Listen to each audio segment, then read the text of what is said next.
Еще 10 лет назад проблемы бесплодия казались непреодолимыми, а аббревиатура ЭКО была загадочной, незнакомой.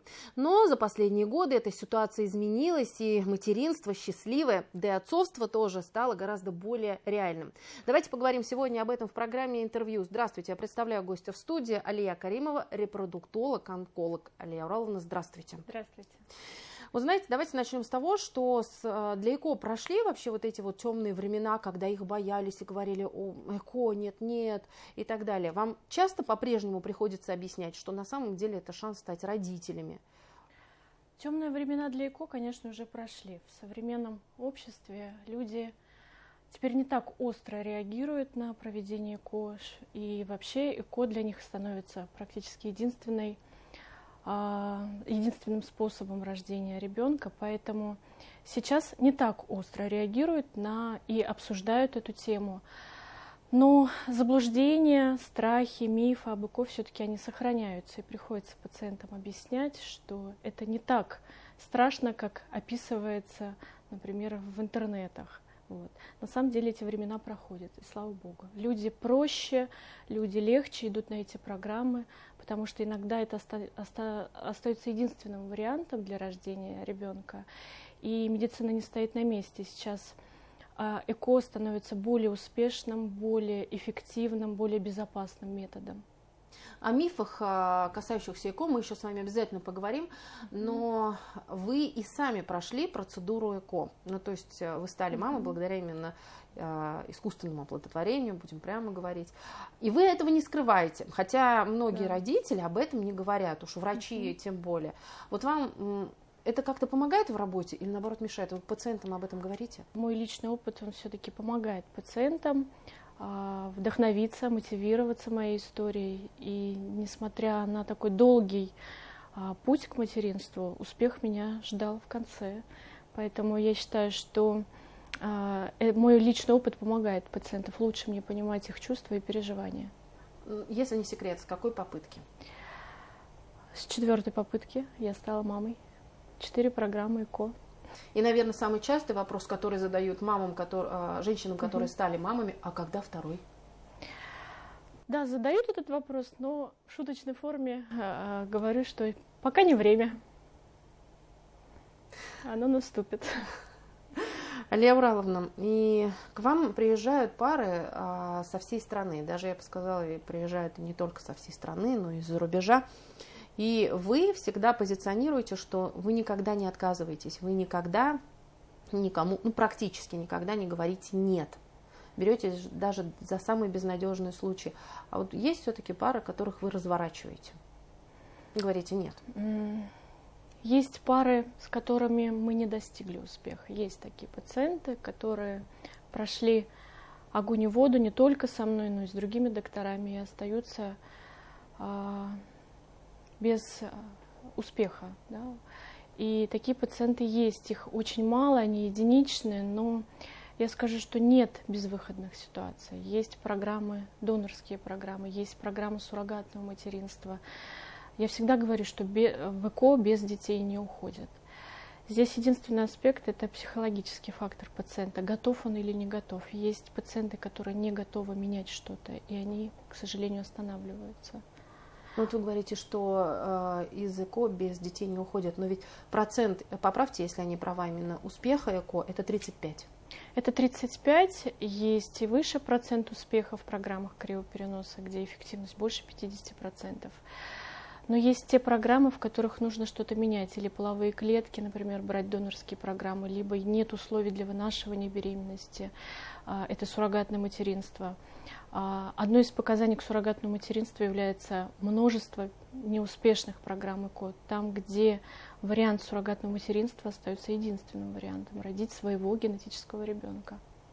А сейчас часто прибегают вообще к суррогатному материнству, и вообще вот психологически, как к этому подойти? Ну, процент программ суррогатного материнства, он относительно очень маленький, потому что это делается строго по медицинским показаниям. Чаще всего это со стороны женщины, со стороны ее здоровья, где нет условий для вынашивания ребенка. Основные из них это со стороны матки, там, где отсутствует матка, врожденная патология или была операция по удалению матки. врожденные пороки развития, которые не дают вынашивать эту беременность, или со стороны здоровья есть угрозы и риски для жизни матери во время беременности и родов. А вот множественные попытки ЭКО и суррогатное материнство – это редкость. Это редкость, потому что это психологический фактор. Это проблема, которую некоторые пациенты не могут преодолеть и не прибегают к этому пути. Несмотря на то, что вы молодой специалист, будем откровенны, тем не менее вы ищете новые пути и не боитесь экспериментировать. Ну, к примеру, ИВМ метод. Да? Расскажите о нем поподробнее, что это за метод, чтобы и зрители тоже поняли. Программа IVM – это где мы используем в программе незрелые яйцеклетки женщины, мы, проще говоря, выращиваем их вне организма женщины, мы стимулируем клетки в средах специальных с гормонами, не вводя их в организм женщины, и тем самым мы получаем эмбрионы, беременности и рожаем таких же детей, как в обычных программах ЭКО. IVM – это не экспериментальный метод, он уже вошел в рутину. И четко мы делаем это по показаниям, где есть риски осложнений в обычных программах ЭКО.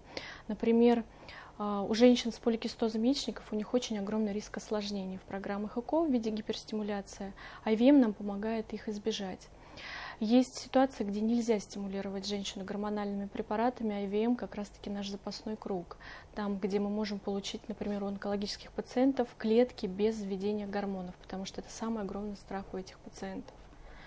Не зря я вас представила как репродуктолог и онколог, и вы именно, можно сказать, первопроходец именно в этом направлении, и вы берете пациентов, которые уже страдают онкологией, у которых уже есть онкологическое заболевание, и помогаете им в будущем, все-таки даете этот шанс, чтобы они стали родителями.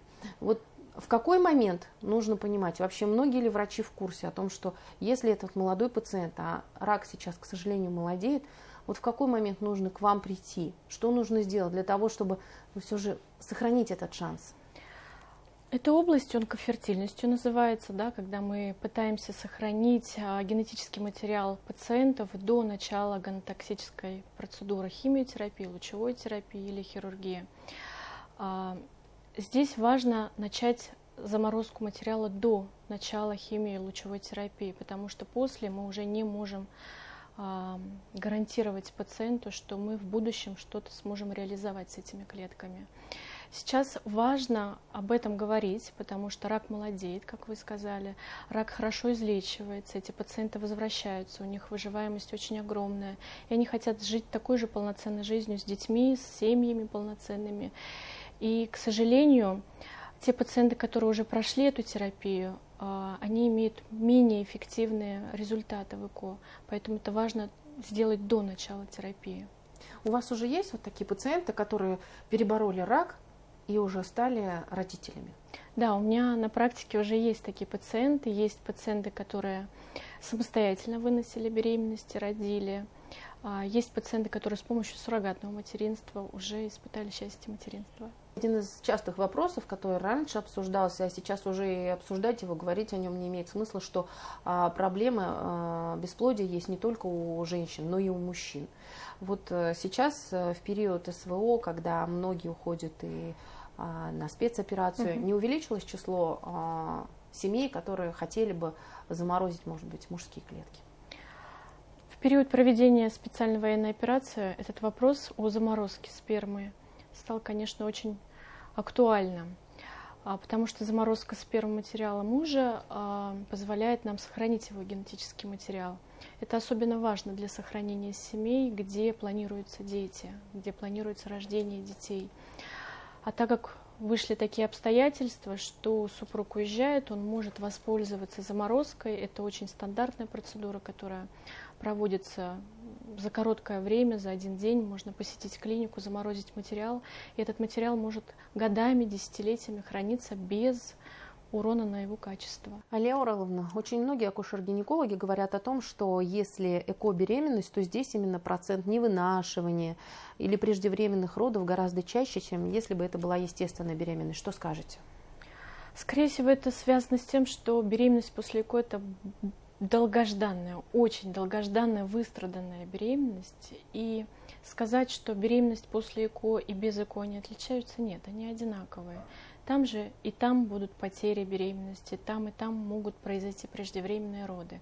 Просто беременность после ЭКО для нас это прям выстраданная беременность, это пациенты отягощенные идут, прошедшие большой путь к материнству. Возможно, поэтому это и чувствуется так, что да, беременность после ЭКО это тяжелая беременность. На самом деле это не так.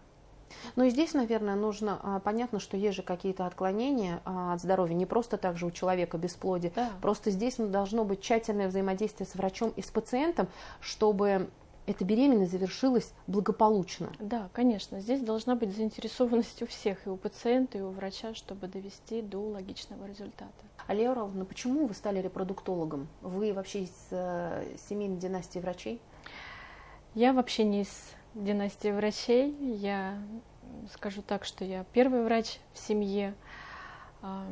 И свой выбор я приняла на 5-м курсе, когда я пришла медсестрой в клинику, там, где до сих пор я работаю. Я работала медсестрой, и я любила акушерство и гинекологию с самого начала. И вот как-то так сложилось, что я осталась там работать врачом. До сих пор на одном месте работаю, и мне это очень нравится. Врачи-репродуктологи, боги на земле? Абсолютно нет. Мы все-таки базируемся на науке, мы базируемся на медицинских новых технологиях. И мне кажется, это словосочетание, что репродуктолог работает с высшими силами, исходит из того, что пациент получает беременность, и пациенту, и врачу кажется, что это чудо. Врачу тоже кажется, что Конечно, это чудо? иногда даже не понимаешь, как это получилось. Поэтому есть такие беременности, которым мы реально не верили, да, этому наступлению беременности, оно наступает для нас, это чудо.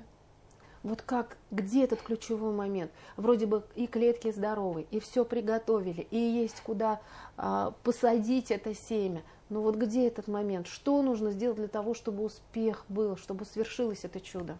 А дальше, что делает эмбрион в полости матки, мы не знаем. И как на это повлиять, мы тоже не знаем. Науке еще неизвестно, что происходит между двумя участниками, эндометрием и эмбрионом, мы не знаем. Поэтому это вот самый-самый такой загадочный процесс для нас, имплантация. Что там идет так, а что там идет не так.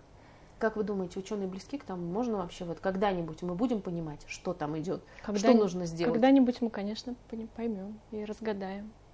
Но успех стопроцентный мы в ЭКО никогда не получим. Спасибо огромное, что нашли время, пришли сегодня к нам на интервью и рассказали о тех моментах, которые, наверное, бывают ключевыми, которые так важны для каждого человека. Спасибо огромное. Спасибо вам. Это была программа «Интервью». Спасибо, что были с нами.